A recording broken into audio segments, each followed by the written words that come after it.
আমি পজিটিভলি যাচ্ছি, আমি কোনো কিছু অস্বীকার করছি না। জনরায়কে সম্মান দিতে হবে, কিন্তু সেটা সাংবিধানিকভাবে দিতে হবে, আইনগতভাবে দিতে হবে। এখানে ইমোশনের কোনো জায়গা নেই। রাষ্ট্র ইমোশন দিয়ে চলে না, রাষ্ট্র চলে সংবিধান দিয়ে, আইন দিয়ে, কানুন দিয়ে। সংসদে তুমুল বিতর্ক, বিরোধী দলের কাঁচা হাতে কাঁচা কাজ, এমন এই মন্তব্য করে সরাসরি সমালোচনায় নামলেন স্বরাষ্ট্রমন্ত্রী।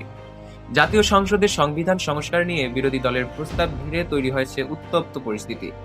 স্বরাষ্ট্রমন্ত্রী সালাউদ্দিন আহমেদ অভিযোগ করেন, বিরোধী দল ন্যূনতম সংসদীয় নিয়ম না মেনেই প্রস্তাব দিয়েছে। তিনি বলেন, প্রস্তাবটি ভুল বিধিতে আনা হয়েছে। এখানে বিধি ৬২ এর বদলে বিধি ৬৮ প্রয়োজন ছিল।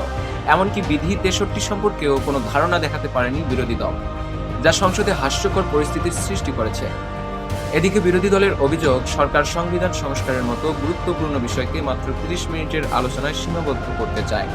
এতে সংসদে ক্ষোভ ও উত্তেজনা ছড়িয়ে পড়ে। পরিস্থিতি সামাল দিতে স্বরাষ্ট্রমন্ত্রী একটি সংবিধান সংস্কার কমিটি গঠনের প্রস্তাব দেন, যেখানে সরকারি ও বিরোধী দলের সদস্যরা একসঙ্গে কাজ করবে। তবে প্রশ্ন উঠেছে, এই কমিটি কি সত্যি জনগণের প্রত্যাশা পূরণ করতে পারবে? অবশেষে স্পিকারকে সিদ্ধান্ত নেওয়ার আহ্বান জানিয়েছে স্বরাষ্ট্রমন্ত্রী। চূড়ান্ত সিদ্ধান্ত হাউসের অভিভাবকের হাতে।